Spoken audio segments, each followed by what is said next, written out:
Hello, everybody. Today I am Kristan Kershaw and joined by Suzanne. Today and every day I'm Kristan. We have a Today I'm dedicated. Kristan. I know. Tomorrow I Right. might be somebody else. Who Sorry. knows? Hey, at least I can have fun joking at my own expense. Hopefully, everyone else had a giggle. Today we're going to be talking about iron, and you know what? What am I over? I'm over it when it comes to people saying, I've got low iron, so I need to supplement.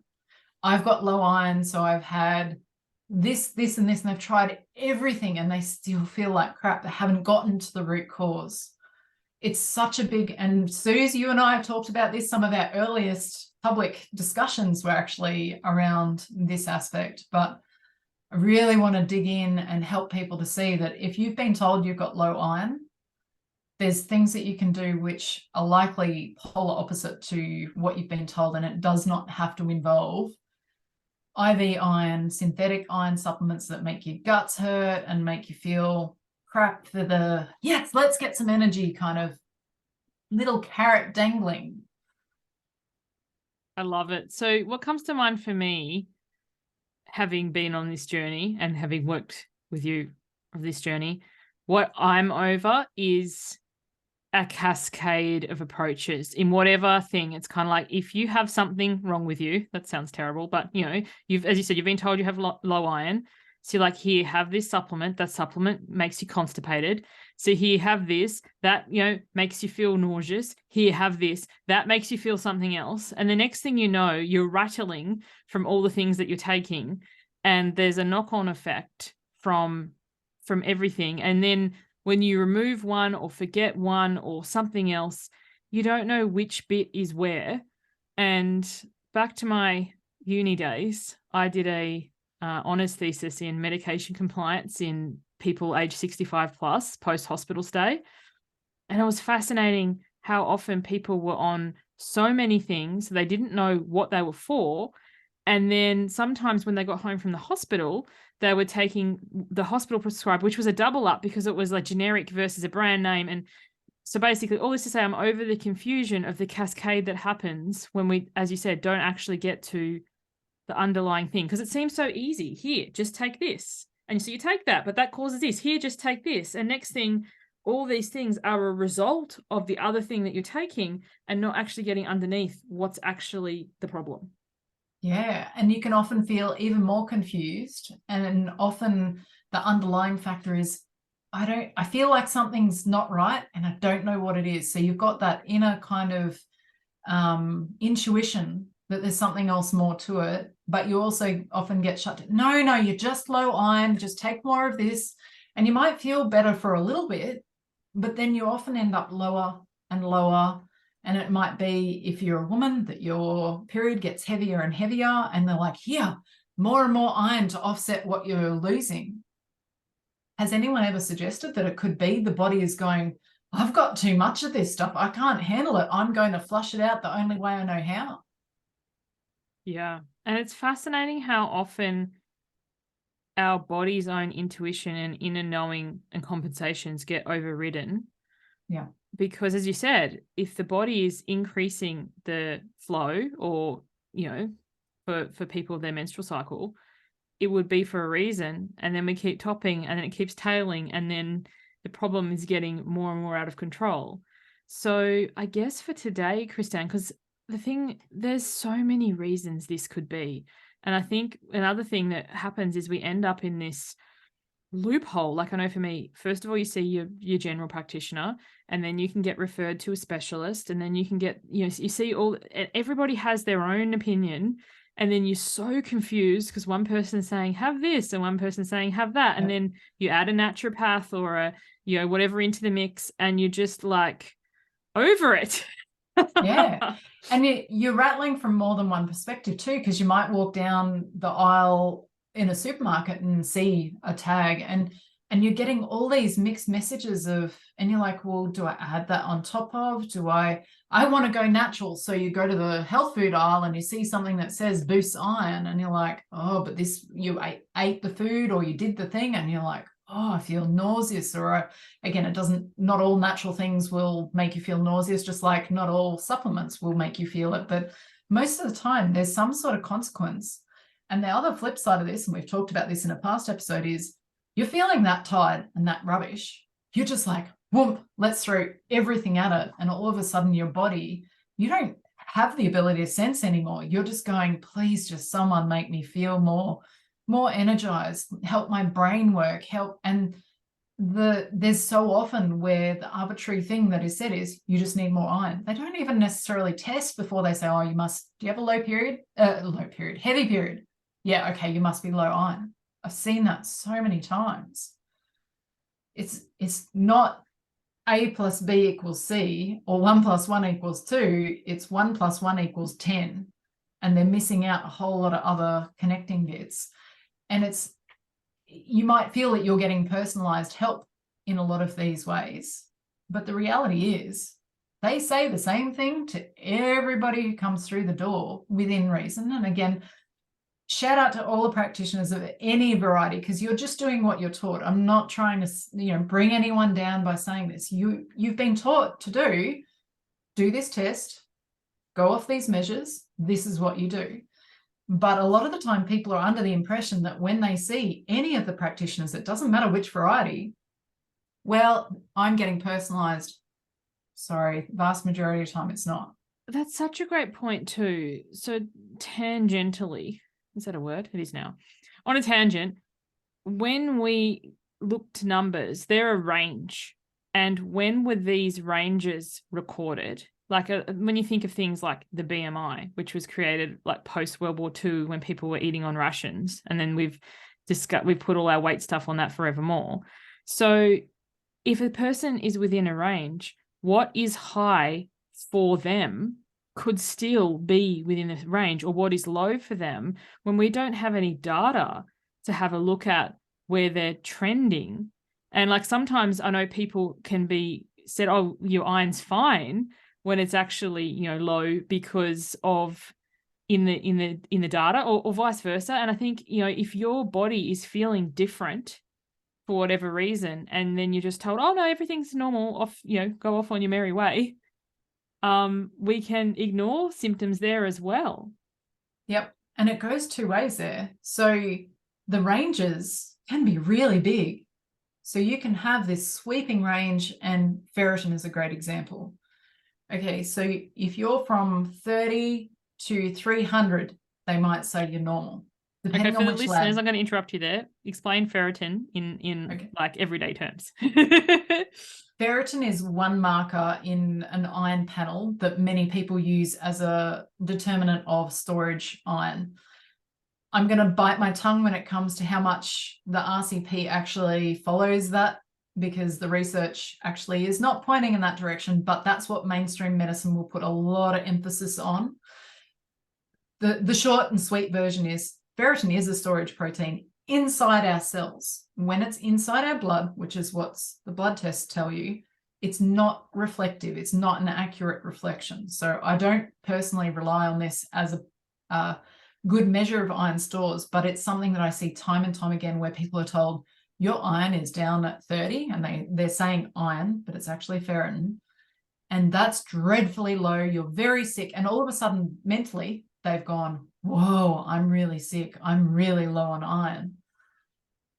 So I'll come back to another tangent on that later. But if you look at that big range, there's a thing called oxidative stress. And that's where things are not working optimally in the body. It's little pings of damage basically inside your cells. Think of it like that. I think most people have heard of it, may not fully know what it is, but it's like, it's not good to have lots of it. We all have some just by virtue of existing and living, but our body has natural ways, and you would have heard of antioxidants, that helps us to keep the oxidative damage down, oxidative stress to a minimum. If we have higher oxidative stress, then that's not a good thing. I don't need to be, you don't need to be a scientist to know that if your oxidative stress is higher, ferritin can give you an indication of oxidative stress. And yet they're saying, no, we want it higher and higher and in this big range. So the lab ranges may give you this big range and you go, yep, I'm in there, so I'm good. But one lab might say one range, another lab says another range. There's no consistency there. So this is the other aspect I wanted to highlight. If you get results from your doctor and they say, oh, you're in range, you're fine, and you're barely dragging your heels along going, oh, I'm so tired. This was me in 2009. I went to the doctor and I said, I don't feel right. I feel like something in my metabolic system just doesn't feel like it's working the way it should be. And she did a panel of bloods and said, eat well and sleep more and you'll be fine. You've just got little kids. And I did. I was already eating fairly well and I ate better. I ate less calories, which now that I know what I know, that's not what I needed. I didn't need to give my body any signs of starvation, which is essentially what I gave it, the bing, bing, bing. Oh, starvation. Oh, okay, I'll be more protective of the extra weight that might be on your body. My kids were getting older, so sleep was becoming better. I had a very sick, one of the twins was quite sick at that stage. So the stress that I was living in was huge, but that was never addressed. Oh, you've just got little kids. Nothing about a kid that's got pneumonia constantly is in and out of, like, within inches of needing to go to hospital every few weeks. None of that. Anyway, I was in range for everything. But years later, when I first worked with my mentor and colleague, Morley Robbins, who is the creator of the root cause protocol, he looked at those blood tests and he was like, oh, your thyroid was showing signs that it was not happy back then. Because she just looked at the ranges. He was looking at optimal. What would be happening if your body was in optimal balance? It's not near optimal. So that's a big part of what we do within the RCP. We also look at the historical values of what might have been, because what happens is the more and more people who are sitting unwell, the ranges have been changed a lot over time. And most of us are not aware of that. But you start reading the papers from the last 100+ years, the ranges that are recommended have changed massively over time. And even in the time I've been doing this, magnesium, for instance, red blood cell magnesium, or sometimes known as RBC magnesium, it used to be in the US units that optimal was nearly 7. It was either 7 or nearly 7. Now they say optimal is like 6 point something, but you're fine as long as you're in the 5s. Surely we still need the stored magnesium to be available to do stuff. Like, why would the ranges? Oh, is it because more and more people are sitting in that? Without needing to go down conspiracy theories, why does that change? So we look at optimal rather than just falling in range. There's a big part of, as a part of the consultation process, and we look at the whole of the person, what's going on in their life now, what's been going on, what different things that they've implemented and so forth, to understand what's brought you to this point and what can we do to help you move forward from that point. I love that point to optimal rather than just what's in range. And also, if you have had previous testing for whatever reason, what were you sitting at before? Because somebody who feels symptoms of, tiredness or whatever, who may still be in range when they have a testing done, if they've had stuff done in the past, and have a look, well, before you were back here. And it's worth, I just recommend for anybody, when you have a test done, ask for a copy of your results and then, scan them or save them wherever, because, you could move house, you could move state, you could move place. And when you go to a different physician or primary care, or you are sent to a specialist or something, when they have previous things to compare to, then they're looking at your history and not just comparing you to a range. Heck yeah, it's really telling, and honestly, it makes our job easier. It can be tricky with digging through heaps and heaps of numbers and whatever, but it honestly, it paints such a telling timeline when we can see, okay, what happened here? There was a big change here, and without shadow of a doubt, people will be like, oh, this happened. There is always something that is the precursor to a sudden change in results, or they might have done a detox protocol, or had a big stressful event, an accident, a sickness, a surgery, or whatever. And that brings you to that point. So if you're being told that you're low iron, it's not just what you've done yesterday or last week or last month.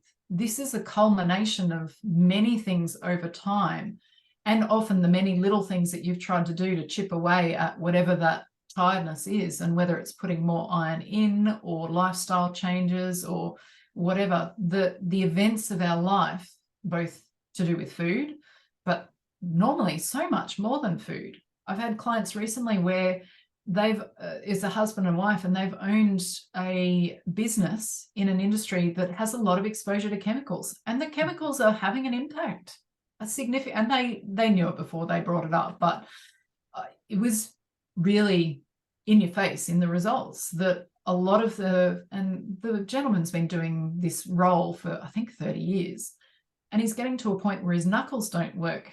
And you can't be moving, it's a mechanical style thing. You can't be doing that for that long without an impact. But if you've got chemicals that are constantly influencing how your body can deal with that oxidative stress that I was talking about before, it cascades into that. And then they've had a lot of significant stress in their lives over the last sort of 10 to 13 years. That's when the declines happen. It wasn't, just yesterday that suddenly he woke up going, oh, my joints are a bit funny. This is a culmination of many things. So often the iron side of things has been brewing for a long time. And the relief that clients feel when someone listens to their whole story and goes, oh, this just makes so much sense. Because then we've got a plan on what we can do, and we work on that one-to-one with you. As far as now, I'll qualify what I said before about the personalized plan. The personalized plan that I might have done for you, Suze, may have many similarities with other clients. I'm not going to say that I'm absolutely exclusively never going to recommend that, because I have a protocol that I work within the bounds of. But yourself, within what we talked about for you, we started with one aspect and we went, let's roll with this. And then as we touch base, things that worked, great. You kept doing. And I love the fact that you've come back saying, I never stick to anything, but this stuff I have stuck with. Generally speaking, it's been a consistency for you that you've included. And if you drop off, and you'll be like, oh yeah, that's right. And then it's pick easy it back enough up. to bring It's it funny back. you say that, because today, at the time of recording this, it's just after lunch, and I normally have my supplements with breakfast, and I forgot because it's school holidays and a whole host of other things. And then I was making lunch. I was like, this feel like, not quite right. I was like, I don't think I didn't. So I had them with lunch. But, bringing your point back to, often, especially, at least my experience has been, when you seek help for something, I'm tired or I'm this, they look at your immediate past, as you said, what have you been doing leading up to this? But sometimes these exposures can have been when you were much younger. And it was funny when you were talking about your clients of recently and the gentleman. My father used to run a photo mini lab back before the days of digital, when we went and got our rolls of film developed, which involved handling a lot of chemicals. And you don't really think so much about it until later, about like protecting your skin. And then at some time he had some issue with it, and they were like, giving him hand cream to treat the problem that was showing up on his actual hands, but it was more of a systemic problem as a result of the chemicals that he was handling. And I think, and there was another time there was something, and it was like lead exposure from when he was much younger. So all this to say, when you go to the supporting balance team, whether it be Kristan or any of the others, the team is amazing. And I think also too, as a individual, as a client, and I'm nothing if not direct. I know it's why you love me. I don't give a shit about what I did when I was a kid, Kristan. I'm tired. Can you fix this? It's just like, yes, I know, Suzanne, but we need to go all the way back. And I think often, in our impatience, and impatience makes things take longer, we don't want to step back or zoom out, because we don't see that, because we're like, well, if that was a problem way back when I was 6, why am I not experiencing it until my 30s? And it's, as you said, that culmination. It's kind of like we talk about in Why Wait, and in my program, positive compound interest, pennies compounded over time. They can also go the other way, as in little things over time that in the moment don't make any big of a difference, but then after years they start showing up then.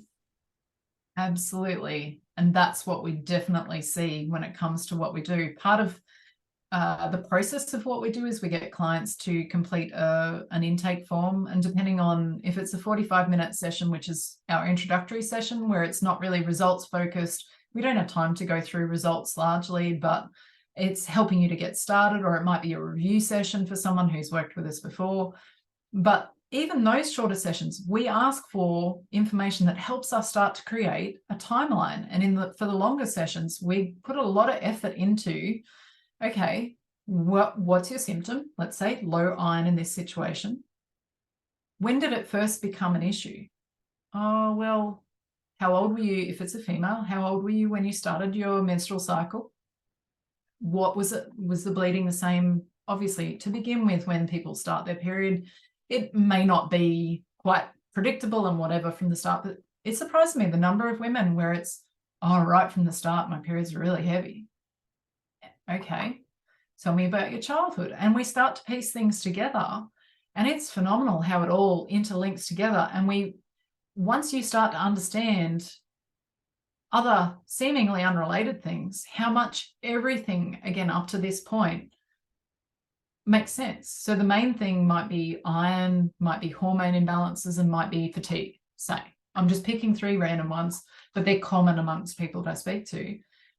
1 connects with 2, connects with 3. They're all interwoven. Even if you've come to us with 3 distinct, very distinct things, they will be connected without, no doubt. They're all connected to being out of balance from a minerals point of view. Even if you eat well, even if you sleep well, there will be a disconnect there. I love that. And I think for me, it's going to see the person who is going to zoom out as much as you're frustrated and want answers yesterday, and look at the totality of you as a person, not just this symptom. Because it's like, here, if you did that, you would be no different to the thing that we're both over, where we just address this. And then the knock-on effect from that, because other things I'm thinking about is, you know, people who may have reflux, so they go and take something, and as a result of that, they need to take something else. As a result of that, they need to take something else. And it just ends up, there's so many times where we end up on cascades of things that if somebody actually paused in the moment, zoomed out and looked at the complete picture, a lot of these things would have been unnecessary. Yep, for sure. I've had another client recently where she's had a heck of a health journey and has done a lot of her own research over her lifetime. And we talked about 2 particular minerals, electrolytes, potassium and magnesium. I mean, I talk about that with everyone, but we specifically honed in on some particular areas. In countless practitioners, doctors, specialists, natural health alternatives, none of them had ever gone into those with her, ever. And yet for gut function, that was the discussion we were having in particular, they're critical. But without hearing her whole story and understanding what's going on for her right now, but also when it began a number of years ago after she did a particular protocol that jolted her body really significantly, that's part of the piecing together. There's plenty that I broadly talked about, which she'd already had awareness of, but the potassium, the magnesium, in the way that we discussed, it was just something that she was unaware of. But it's the whole thing. We need to talk about you as a whole person, your timeline. And, you know, I'm not here to be a psychologist. I'm not trained in psychology. I'm not there to be your shrink. But at the same time, we talk about a lot that is relating to functionality of you as a person and wanting you as a human to be recognized rather than just a number or just another person that's tired or whatever. It's a very much a personalized, and for you to start to listen to those cues that your body is giving. I think that's a huge part of what we do. Most of us don't trust in that. On some level, we've had years of being told, well, how could you know? You know, you're tired. I know why you're tired. You don't know why you're tired. It puts seeds of doubt in our brain. And so it's building awareness on that so that you can feel more confident in being you on so many other levels. The work that we do helps in so many other parts of someone's life beyond whatever the main symptom or symptoms may be. So if someone is wanting to work with you or your team, or they're feeling these things and they're nodding along and they're going, yeah, this has been my experience, what would you recommend for them? So I would recommend have a look at the Supporting Balance website. There are a number of different options that you can go for. I'd say most people start with a 15-minute conversation with one of the team. Have a look. There's bios. We're very upfront on who each of us are, what our availability is, all that kind of thing on the website. And either 15-minute discussion to help find out, what testing we recommend and all that if you need it. There is a lot of information covering that on the website, but it's often just nice to know that you feel the connection with the practitioner that you've chosen, and to initially go, yeah, okay, this is definitely what I want to be doing. I am not here, nor are any of my team members, to be coercing you and forcing you into anything. This is very important for us that you feel comfortable with the process and that you understand we are absolutely open book on all this sort of thing. The costs there, everything is there. But if you want to get started on something and you're just not sure on, maybe you don't have any testing done or whatever, but you'd like to have a more in-depth conversation, the 45-minute sessions are a great option in that regard, because it gets you started on something. In that time, we'll have time to briefly hear your history and start to dig into that.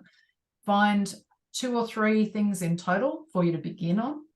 And then we'll talk about, okay, which one seems right for you to go first with, second and third type thing. And sometimes it's only a couple of things.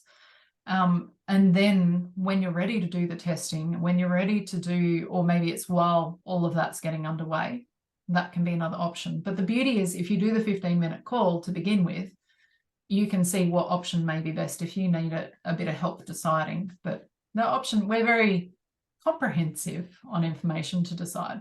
I love that. And your website is comprehensive. So if anyone listening, if you're not sure, book the 15-minute chat, speak to the consultant and get the recommendation about whether you start with the 45 minutes, make some changes, get some runs on the board, and then go to the testing, or be like, no, I'm truly over it and I'm going to get the testing and start. But whichever one that you do, you'll be supported. Supporting Balance is the name of your team, no pun intended. But to make this change and be prepared in a good way, not be prepared Lion King style, be prepared in a good way to zoom out and to look for things, or the practitioner will note basically the form you're talking about, that, and this is for the bigger lot of testing where you go through the history.